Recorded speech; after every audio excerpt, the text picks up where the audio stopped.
मैं सुलझ गई, ज्योति ब्रह्म गोदान की मिल कीजिए। ज्योति ब्रह्म को श्री राम जय जय राम। सच्चिदानंद भगवान की, सनातन धर्म की। जागृत अवस्था में जब हम जग जाते हैं तो देह की भूख प्यास, सर्दी गर्मी और कोई कष्ट भान होने लगता है। जब भूख नहीं, प्यास नहीं, कष्ट नहीं तो अच्छा लगने लगता है। इस अच्छा और बुरा लगने का थोड़ा उपाय है कि जैसे आपको दर्द भी हो, पेशाब लगी हो, भूख लगी हो, इतने में दूसरा ज्यादा जरूरी काम आ जाए, बहुत जरूरी, तो उतनी देर तुम्हें भूख का पता, पेशाब का पता, दर्द का पता नहीं चलेगा। इसीलिए जो वीर लोग होते हैं उन्हें चोट लग जाती तब भी लड़ते रहते। साधारण अवस्था में चोट लग जाए तो चिल्ला पड़े, तो जोश में उसका पता नहीं चलता। इसी तरह कई चीजें नशे में परवाह नहीं रहती। इस तरह से जागृत अवस्था में भी मन की किसी अन्य अवस्था में होने से, अन्य अवस्था में होने से कुछ बातों का भान नहीं होता। बहुत सहज बताएं, आप जगे हुए हो, इस समय 1 मिनट पहले आपकी श्वास चलती थी लेकिन आपको पता नहीं था। पता लगाओ, पता था? चल तो रही है, नहीं कैसे जीते, कैसे बात करते, कैसे सुनते, लेकिन श्वास चलने पर भी श्वास का पता नहीं। अर्थात पता तेज चीज का चलता है। जैसे हल्की हल्की सुगंध या दुर्गंध हो, बिल्कुल ना के बराबर, पता ही नहीं चलेगा। तेज दुर्गंध हो, तेज सुगंध हो तो पता चलता है। अभी थोड़े दिन, ये अभी बीच का समय, सर्दी लगनी बंद हो गई, गर्मी लगनी शुरू नहीं हुई बीच में। अब इस समय थोड़ी थोड़ी गर्मी लग रही है, थोड़ी थोड़ी लगती कि नहीं? अब कोई कहे क्यों लगती है, लगनी नहीं चाहिए, लगनी चाहिए। फिर मुक्ति क्या है? जिस बुद्धि द्वारा, जिस जागृत अवस्था में देह का अभिमान करते हो, इस देह के अलावा जिसके कारण देह में अभिमान होने लगता है, उस जागृत अवस्था के बिना क्या आप नहीं रहते? उस मैं को खोजो जो जागृत अवस्था के बिना रहता है, स्वप्नावस्था के बिना रह जाता है, सुषुप्ति के बिना रह जाता है। बहुत बार मैं कपड़े में गांठ लगाकर लोगों को समझाया करता हूं कि जिससे समझ आ जाए। एक रस्सी में एक गांठ लगाई, तो अब इस समय गांठ भी है और रस्सी भी है। अब एक गांठ को हमने हटा दिया, खोल दिया, फिर दूसरी लगा दी। तो पहली गांठ के समय गांठ थी और रस्सी थी, अब पहली गांठ गई। रस्सी में तो 3 गांठें तुम एक साथ लगा सकते हो, नहीं लगा सकते। पर हम जिस रस्सी की बात करते हैं, एक समय पर एक गांठ लगा सकते, फिर जब वो चली जाएगी तब दूसरी लगा सकते, दूसरी चली जाएगी तब तीसरी लगा सकते। रस्सी वही। या यूं मान लो, एक रस्सी में बहुत गांठें तुम लगा सकते हो, पर जिस जगह एक गांठ है उस रस्सी में दूसरी नहीं लगा सकते उसके बिना हटाए। जैसे वैज्ञानिक विश्लेषण करता है, हर चीज का खोज करता है, अध्यात्म बहुत बड़ी खोज है और अध्यात्म बहुत बड़ा विज्ञान है। एक कीर्तन सुबह सुबह संत कर रहे थे, माने ज्ञान और विज्ञान के बिना तर नहीं सकोगे, ऐसे ही कोई लाइन होगी। ज्ञान विज्ञान के बिना मुक्ति नहीं होगी। ज्ञान विज्ञान माने ज्ञान जब तक विज्ञान अर्थात प्रयोग पूर्वक स्पष्ट न हो जाए उसे विज्ञान नहीं कहते। चंद्रमा सूर्य हमें चलते दिखते हैं, कोई ये भी कह देता है सूर्य नहीं चलता पृथ्वी घूमती है, हम सब ने मान भी लिया है। लेकिन जितना क्लियर वैज्ञानिक को है हमको नहीं है।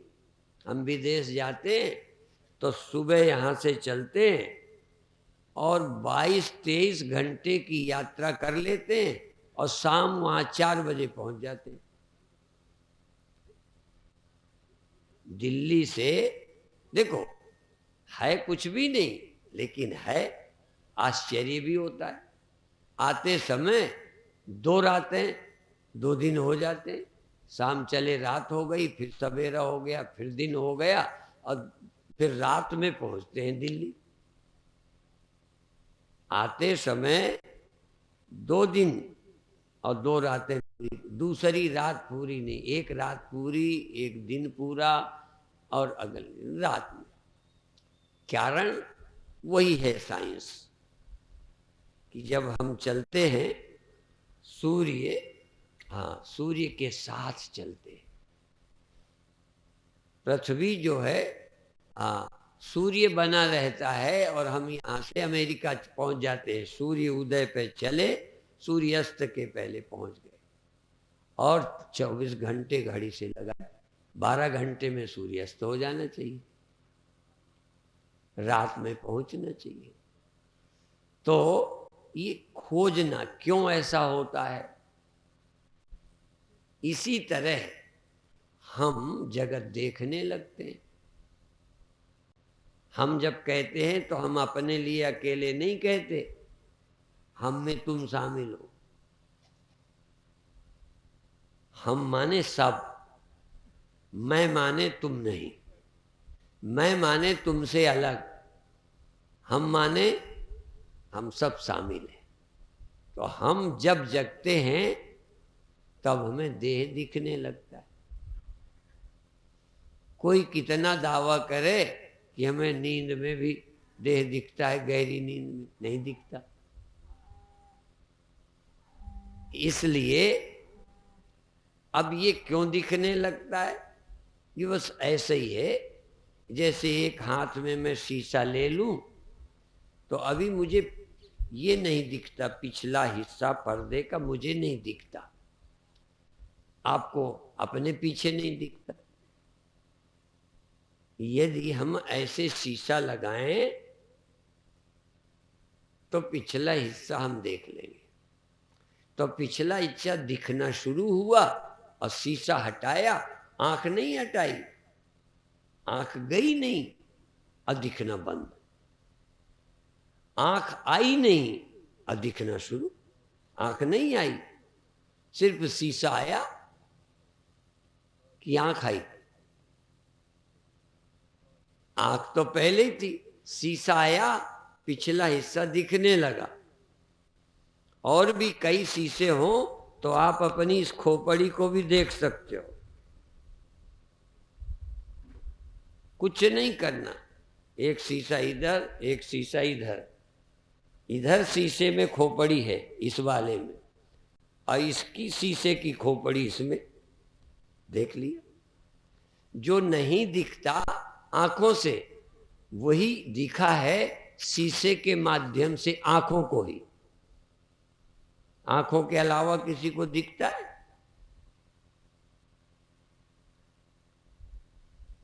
देखो देखने वाली आंखें ही हैं, फिर भी कुछ दिखने लगता है शीशे आदि के कारण और कुछ दिखना बंद हो जाता है। ऐसे ही तो आंखों में बदल परिवर्तन नहीं हुआ, ऐसे ही आत्मा के बिना बदले, आत्मा के बिना चेंज हुए, गैर हाजिर हुए या हाजिर हुए बिना जैसा है तैसे ही रहते जगत दिखने लग जाता है और जगत दिखना बंद हो जाता है।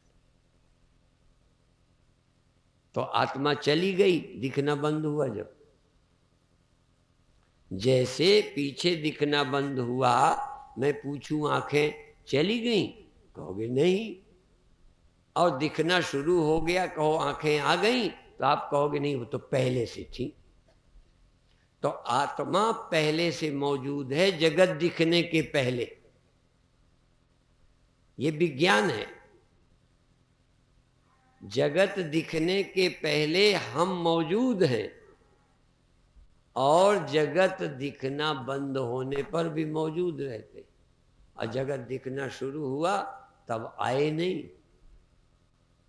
जब पीछे दिखना शुरू हुआ तो आंखें आई कि शीशा? ठीक है, आंखें तो नहीं आई। तो जब जगत दिखना शुरू हुआ तो बुद्धि आई कि आत्मा आई? और जब जगत दिखना बंद हुआ तो बुद्धि गई कि आत्मा चली गई?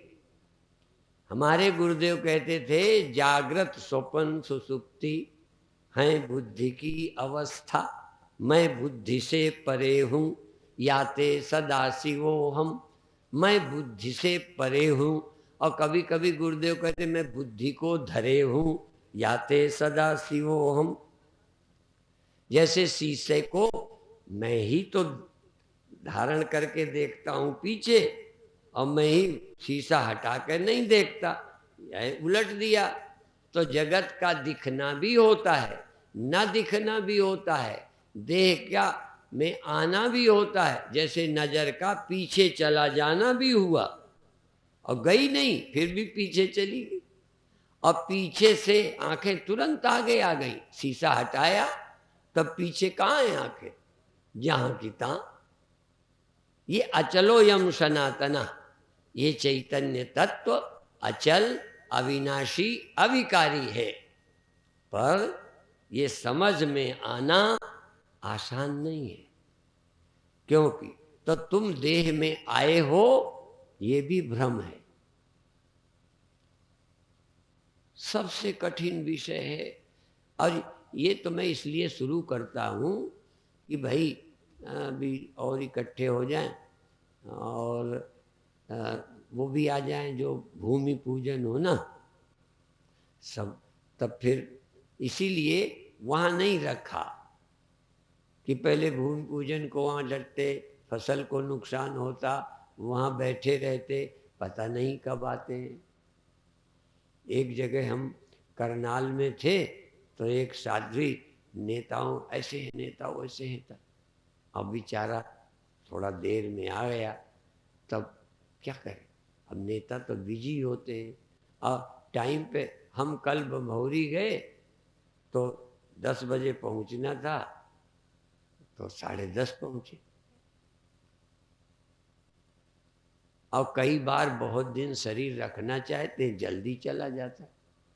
कई बार लोग जाने की प्रार्थना करते हैं कि महाराज आशीर्वाद दो, आशीर्वाद दो, अब बहुत तकलीफ है, आशीर्वाद दो।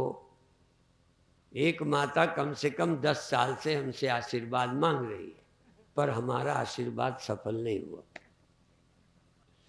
कई दुखी आदमी आशीर्वाद मांगते, अब हमारा नहीं लगता। और दूसरी बात, हम आशीर्वाद क्या पूरा ज्ञान देते हैं कि तुझ चेतन में जरा भी परिवर्तन और विकार नहीं है। विकार भ्रांति है, जगना भ्रांति है, सोना भ्रांति है। जैसे मेरी आंख का पीछे चला जाना, पीछे दिखने लग गई, पर गई में कोई कसर है? जब दिखने लगा, पीछे दिखने लगा तो गई नहीं, और क्या। और दिखना बंद हुआ तो चली आई आंखें, कहीं नहीं गई फिर भी गई, कहीं से नहीं आई फिर भी आई लगती है। अब लगने का नाम भ्रांति है, इस लगने की भ्रांति को निकालकर कहीं आता जाता नहीं हूं, कहीं जन्मता मरता नहीं हूं और कहीं अनेक नहीं हूं। क्यों? सबकी एक ही आंख हो। अब देखो, एक आंख है, क्यों? इन आंखों की बात नहीं कर रहा। जगदेक चक्षु, जगत भर की एक चक्षु है, एक ही आंख है, अनेक आंखें नहीं है। सिर्फ परमात्मा ही एक आंख है और वही सब कुछ देखता है। फिर भी कितने देखने वाले? अब देखो, एक देखने वाला है कि अनेक? डरना मत, जैसा लगे तैसा बताना। फिर यदि तुम डर जाओगे तो जैसा तुम्हें लगता है वो बताओगे, तो जैसा सही है मैं बताऊंगा। तुम लगना तो बता दो। सारे जगत को देखने वाला एक है या अनेक? हमें तो लगता है जगत को अनेक देख रहे हैं, तुम भी, मैं भी, वो भी, कुत्ता भी, बिल्ली भी, गधा भी, सुअर भी, सांप भी, बिच्छू भी, इतने देखने वाले हैं। पर मैं क्या कह रहा हूं, जैसे पीछे देखने के लिए, ऊपर देखने के लिए थोड़ा शीशा बदलते रहते तो देखने वाला एक भी है और अनेक तरह का दिख जाता है। इसी तरह से सच बात यही है जो तुमने पहले कही, एक ही देखने वाला है। पर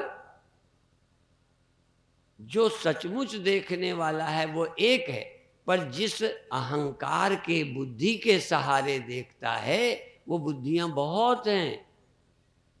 जैसे, और सरल बात करूं, कान और आंख एक ही हैं कि अलग अलग है? अलग है। कान अलग, आंख अलग, नाक अलग और रसना अलग, त्वचा अलग, ये अलग है। पर ऐसा सूंघने वाला, देखने वाला, छूने वाला, चखने वाले कितने? जिसने स्वाद लिया उसने देखा तो नहीं, जिसने देखा उसने सुना। ये पांच हैं, वो एक ही है। तो यहां चेतन एक ही है। देखो, एक तुम चेतन, एक मैं चेतन, एक ये चेतन, चेतनों का बाजार लगा पड़ा है। और चेतनस चेतना नाम एको बहु नाम, अनेक चेतनों में एक ही चेतन है। फिर अनेक क्यों लगते हैं? अहंकार के कारण। चेतन एक, एक अंतःकरण अहंकार, चेतन अहंकार। तो अब चेतन अहंकार में मिलकर अलग अलग जानने वाले हो गए।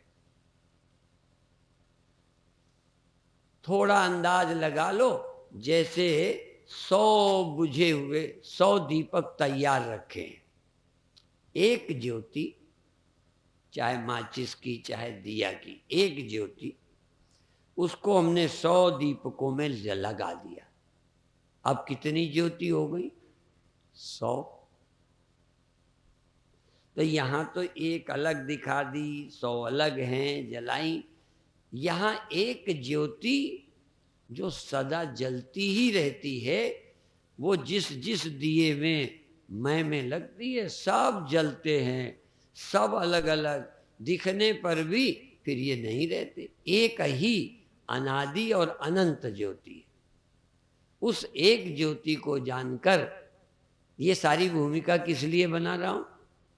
एक बात बताना चाहता हूं कि काम अलग कर रहे हो, देख अलग रहे हो, अलग बड़े बन रहे हो, अलग छोटे होने को डर रहे हो, और अलग जाने क्या क्या होना चाह रहे हो, और है क्या एक ख्याल, और एक को कुछ होना ही नहीं। वो जैसा था है वैसे ही सदा रहेगा, और हो असल में वो तुम, पर मान लिया ये हम। आज हम घूमने गए थे, ये रोड आश्रम की घूमने, गौशाला की जमीन में घूमते गए, तो ये फतेहपुर के हैं सब लोग, ऐसे ही बात चलने लगी। इन्होंने बहुत अच्छी कविता सुनाई, कविता तो मुझे याद रही नहीं, पर एक लाइन सुनाई दो जरा। अरे इसमें कौन सी सभा है? ये तो व्यक्तिगत गोष्ठी है, सभा होगी तब सभा होगी। हाँ, जरा जरा नजदीक लाउड स्पीकर को ये चालू कर लो। हाँ, ये सुनाई पड़े, ये कविता सुना दें, फिर मैंने कोई चर्चा की। ये मेरा प्रवचन इसी पर खड़ा हो जाएगा, ये सुना दें कविता। गुरुदेव की आज्ञा, बड़ा भाग्य। सवेरे चलते जैसे कह रहे हैं गुरु जी महाराज, हमने एक अपने विचार व्यक्त किए और कुछ पूछना चाहा। तो मैंने कुछ पंक्ति लिखी थी बहुत पहले, अब तो काफी टाइम हो गया, 23 साल तो रिटायरमेंट का हो गया, बहुत पहले की कविता है। तो वो पंक्ति है, मानो यदि मानो बन रहले, मानो यदि मानो बन रहले, छूट जाए विद्वेष श्रृंखला, घना बड़ी एक गागर फूटे, मंदिर मस्जिद गिरजा की भी दीवारों का झगड़ा छूटे। मानो यदि मानो, इधर समझते सब इनका है, उधर समझते सब उनका है, नश्वर है संसार, यहाँ पर क्या इनका है क्या उनका है। देश जाति विज्ञान बट गए, नदी पहाड़ बट गए, बटना शेष रहा क्या जब एकेश्वर भगवान बट गए। बटना बंद तभी होगा जब मानो यदि समरसता सीखे, मानो यदि मानो बन गए। ये पंक्तियां हैं। हाँ, ये चर्चा इन्होंने सुनाई तो हमने कहा ये क्यों बटता है, ये मानव गलती क्यों करता है, ये मानव मानव क्यों नहीं होता, समरसता क्यों नहीं आती, इसकी कोई गलती है, क्या चूक है। मेरी आंखें पीछे देखी आगे देखी, ये हो गया वो हो गया, मुझे जगत दिखने लगा, मुझे जगत दिखना बंद हो गया, और देखने वाला एक है। अनेक देखने वाले दिखते, गई मनुष्यता। फिर मैंने इनसे कहा, देखो मानवता छोड़ो, भाई भाई में लड़ाई नहीं होती, पति पत्नी में लड़ाई नहीं होती, पिता पुत्र में लड़ाई नहीं होती, गुरु भाइयों की नहीं होती। क्यों होती है? यदि दुनिया में मजहब, क्योंकि मंदिर मस्जिद, लोग कहते हैं मंदिर मस्जिद लड़वाते हैं, कोई दुनिया में मंदिर न रहे मस्जिद न रहे तब भी लड़ाई खत्म नहीं होगी। क्योंकि लड़ने वाले मंदिर के बहाने मस्जिद के बहाने लड़ते हैं। लड़ने वाले जब तक अलग अलग हैं तब तक कोई स्त्री के लिए लड़ जाएगा, कोई धन के लिए लड़ जाएगा, कोई मान के लिए लड़ जाएगा। अलग हो तो लड़ोगे ही, यदि ब्रह्म के सिवा कुछ और तुम हो तो लड़ाई बंद नहीं होगी। इसलिए बात कही है, और तुम ब्रह्म ही नहीं हो सकते और सब हो सकते हो। गड़बड़ तो ये, कितना समझाने के बाद तुम आदमी रह जाते हो, कितना समझाने के बाद तुम व्यक्ति रह जाते हो। कोई ज्ञानी ही हो जाता है तो अज्ञानियों को कोसता रहता है। ब्रह्म न हुआ, ब्रह्म तो अज्ञानी भी है ज्ञानी भी है, ब्रह्म तो जड़ भी है चेतन भी है, ब्रह्म तो दिखता भी है देखता भी है, देखने दिखाई देने से रहित भी है। ब्रह्म क्या नहीं है? ब्रह्म माने सब कुछ, और हम सब कुछ नहीं हैं। सब कुछ अलग है, हम अलग हैं, सब अलग हैं, मैं अलग हूं। ये अलगाव ही मानवता की दुश्मन है। इस अलगाव की जड़ अज्ञान है। उस अज्ञान का नाश होते ही वो सबका हो जाता है, उसके सब हो जाते हैं, और इससे ऊंची कोई मानवता नहीं हो सकती, क्योंकि मानवता भी मानवता की दुश्मन हो जाती है जब तक, क्योंकि मानव मानव तो लड़ते हैं। एक लाइन हमने ये भी सुनी थी कि हमको शेर से डर नहीं है, सांप से भी डर नहीं है, निपट लेंगे। सर्दी गर्मी से निपटते रहते हैं, पर मनुष्य मनुष्य का दुश्मन क्यों बन गया? सबसे ज्यादा दुश्मन। अब घर में कोई शेर तो आता नहीं, शेरनी भले हो। कौन है शेर घर पर? भाई ही शेर भाई का। कौन है वहां? और ये क्यों है? क्योंकि एक नहीं दिखता। जब तक एक नहीं दिखता तब तक अनेक सत्य हैं, और अनेकता ही मानवता की दुश्मन है। और तभी कहा समरसता।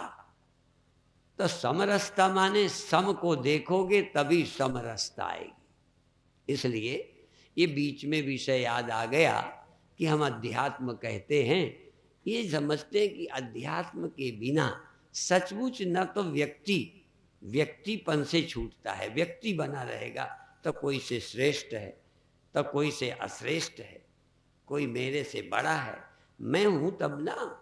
जब परमात्मा के सिवा कुछ नहीं, एक सत्य है। जैसे अनेक गहनों में सोना, अनेक औजारों में लोहा, अनेक लहरों में पानी, अनेक बर्तनों में मिट्टी, यदि एक ही है उस एक को और क्या।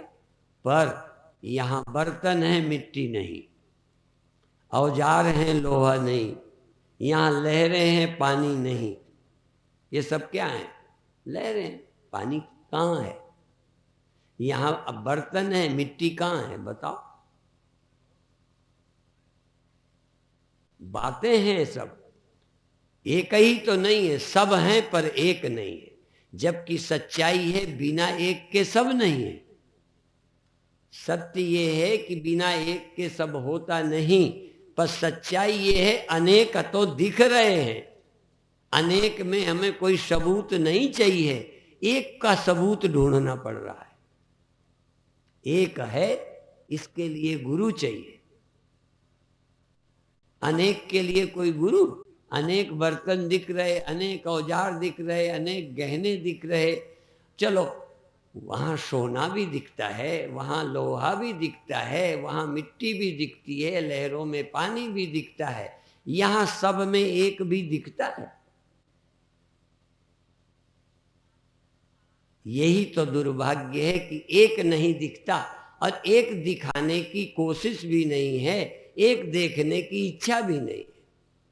क्योंकि अलग होने का एक रस है। मैं तुमसे अलग हूं तभी तो बड़ा हूं, तुमसे अलग हूं तभी तो मेरे में सुपीरियरिटी है, दादागिरी है।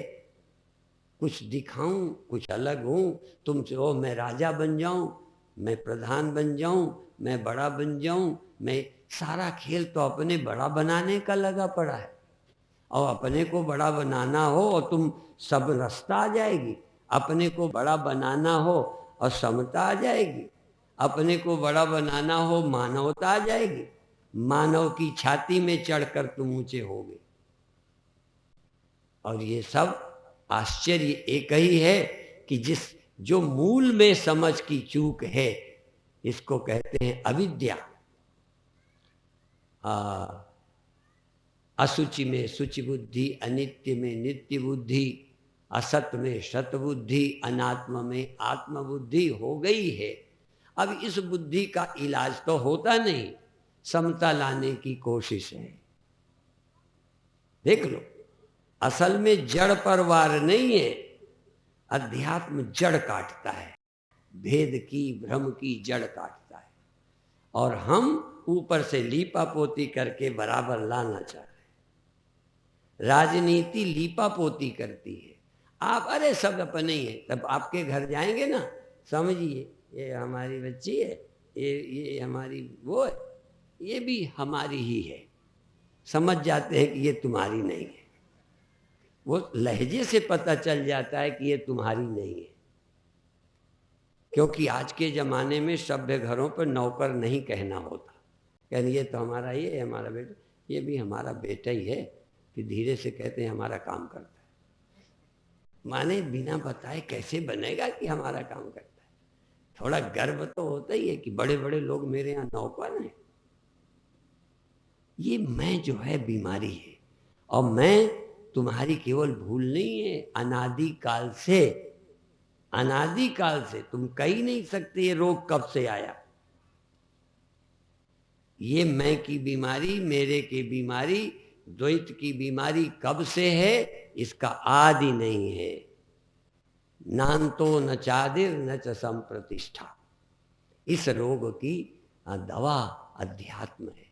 इसलिए रोग कैसे हुआ, कब से हुआ, ये छोड़ दो। इसका इलाज क्या है ये बस करो। इसका इलाज है परमात्मा का स्मरण, परमात्मा की पहचान, और इसके बाद जो करोगे सब परमार्थ। देखो, ज्ञान के बिना जो करोगे स्वार्थ है। चाहे स्वर्ग के लिए करो, चाहे नाम कमाने के लिए करो, चाहे समाज में दबदबा बनाने के लिए करो, आपका हर कर्म स्वार्थ है।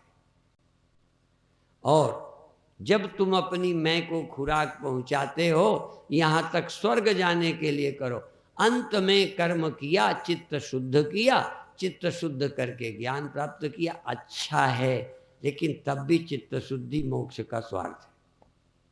पर मुक्त होने के बाद, ब्रह्म होने के बाद अब क्या होगे? ब्रह्म होने के बाद बचा क्या जो होगे? क्योंकि ब्रह्म ही तो सब कुछ है, ब्रह्म के सिवा कुछ है ही नहीं। अब तुम ब्रह्म हो तो अब क्या होगे?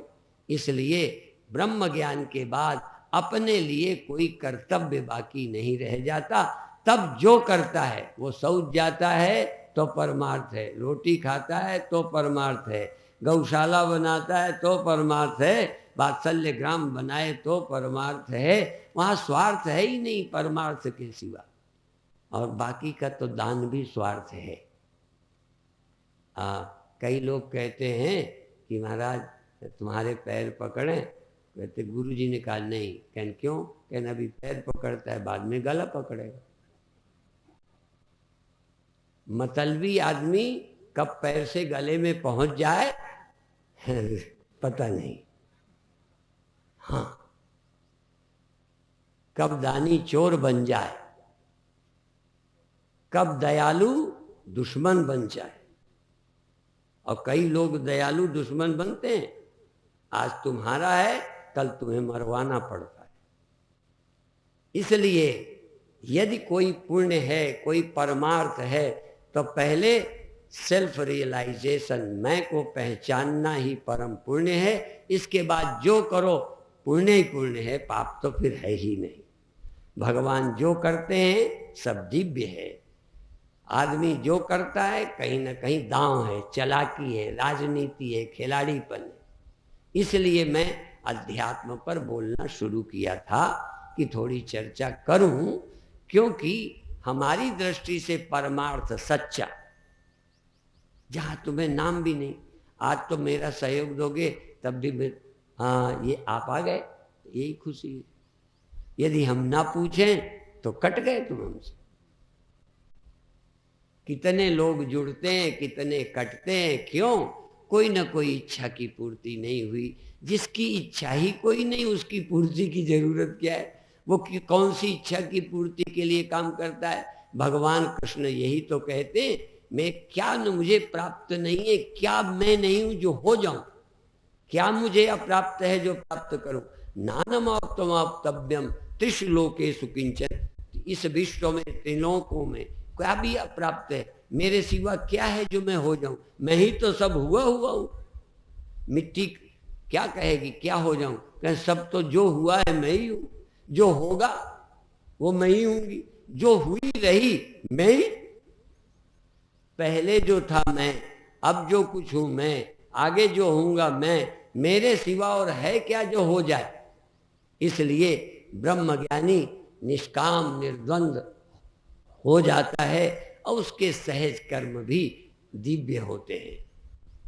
वो जैसे कोई श्वास लेता है, जैसे कोई शौच जाता है, जैसे कोई पेशाब करता है। अब बताओ, तुम शौच जाते हो गांव में? बमौरी वाले बैठे, हम जब बमौरी जाते थे तो बाहर निकलते थे, तब की याद है। हमने एक विदेशी की बात पढ़ी कि भारत के गांव की पहचान क्या है। कहन बदबू आने लगे समझो गांव नजदीक आ गया। देखो कटु सत्य है ये, बदबू आने लगे समझो गांव के नजदीक पहुंच गए।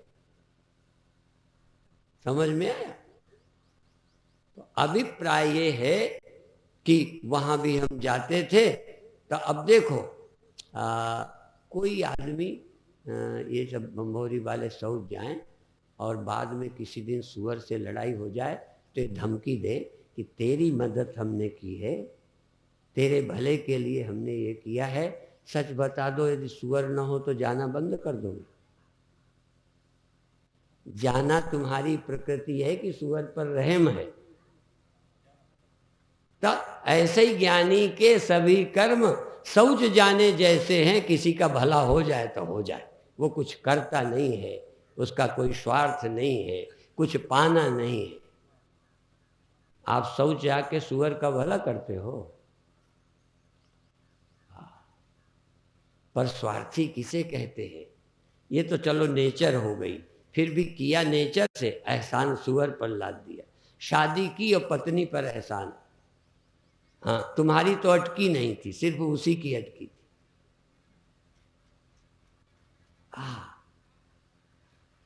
अपनी अटकी में पर्दा डाल रहे हो, दूसरे की अटकी जनाते हो, तो ये बात। तो अब सुअर जैसा ही मामला सहज है, बच्चे को जाना पड़ता है, सुअर की खुराक है। ये तो परमात्मा ने ऐसा बना दिया कि एक की आवश्यकता दूसरे की आवश्यकता की पूर्ति है। दो स्त्री पुरुषों की आवश्यकता ही तो विवाह है। कोई किसी पर एहसान है क्या? कोई पत्नी कहे मैंने, कोई पति कहे मैंने, चलो दोनों त्याग करो ना। अन्न हमारे लिए, ये सूर्य हमारे लिए, हम सूर्य के, ये सब परस्पर चलता रहता है, सारी प्रकृति काम करती है। तुम एहसान लादना बंद करो दो। इसलिए ज्ञानी किसी पर एहसान भी नहीं करता। हम तो सहज है, क्योंकि करता होगा तो अभिमान होगा, व्यक्ति होगा। जैसे भगवान क्या करते हैं? कह कुछ नहीं करते। भगवान ने गीता में कहा कि मुझ चारों वर्णों के कर्ता को अकर्ता ही जान। कर्ता को अकर्ता ही जान माने मैं करता हूं या करता हूं, वो हो रहा है। जैसे मनुष्य के रोए होते हैं, बनाते हो ना आप लोग, ये रोए पैदा करते हो, बोलो, हो जाते, और फिर सफेद करते हो, क्या करते हो? जैसे ये सहज हो जाता है, यतः सतः पुरुषात् केशलोमानि तथाक्षरा भवति ये विश्वम। जैसे मनुष्य से रोए बाल होते हैं, झड़ते हैं, ऐसे सृष्टि परमात्मा में होती रहती है, वो करता नहीं है। और ब्रह्मज्ञानी परमात्मा ही है, इसलिए वो भी कुछ करता नहीं है। सहज सहज करुणा।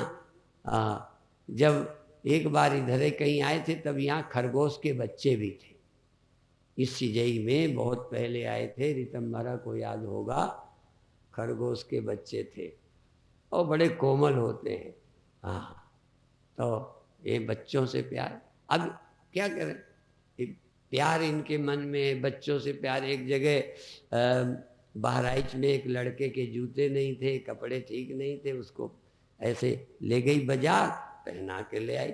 फिर देख के कितनी खुशी होती। अब बताओ, किसी के बच्चे को कपड़ा पहना के खुशी ले ली। एक बार विदेशी, दिल्ली में, सच्ची घटनाएं हैं ये, हम लोग जा रहे थे, हमें भी किसी बारात को ढूंढ रहे थे, तो हमें तो उसी बारात में जाना था जिसने हमें बुलाया था। और एक एक होटल में कई कई बारातें, तो हम ऐसे चल रहे थे, इधर के फुटपाथ में कोई बारात थी, हमारे पीछे एक विदेशियों की गाड़ी थी, वो आगे की और हमारे गाड़ी के आगे रोक दिया और उतरे। उधर बाजे बज रहे, दूल्हा जा रहा, इधर के फुटपाथ में खूब विदेशी नाचे। अब ना उनकी बहन ना उनका भैया, कि भैया की शादी में बहन नाच, वो नाच लिया और फिर गाड़ी में बैठ के चले गए, लेना देना कुछ नहीं, किसकी शादी, नाच लिया। अरे नाचने का आनंद लेना तो इसमें भी, मेरी भैया की शादी, नाच लो कहीं। अब भूख लगी तो क्या है फलाना, ये सब ज्यादा छटनी पटनी, जिन्हें आनंद लेना है दूसरे की शादी का ले लेते हैं, और कई तो अपनी शादी में भी कहते हैं कहाँ, हमें तो और कहीं करना था, अपने मन की करना था, यहाँ बाप जबरदस्ती। अपनी शादी का भी आनंद नहीं लेते, आनंद लेने वाले दूसरे की शादियों का ले लेते। ब्रह्मज्ञानी दूसरे के पुण्यों का, दूसरे के कर्मों का भी आनंद लेता है। हम भी क्या करते हैं, ऋतंबरा का काम हम आनंद ले लेते। हाँ, तो ऐसे ही, वैसे तो तुम भी अपने बेटे की शादी का आनंद लेते हो, अपने बेटे की नौकरी का आनंद लेते हो। कहीं अपनापन है ना, यदि सबका अपनापन हो जाए तो सबके आनंद में तुम आनंद नहीं ले सकते, पर कई के आनंद में तो अंदर जलन होती है, कई की सफलता आग लगाती है। यही परिच्छिन्नता चली जाए तो सब जगह आनंद ही आनंद है, भीतर आनंद, बाहर आनंद, दाएं आनंद, बाएं आनंद, चारों ओर लकले आनंद ही आनंद है। अब यहीं हम समाप्त करते हैं।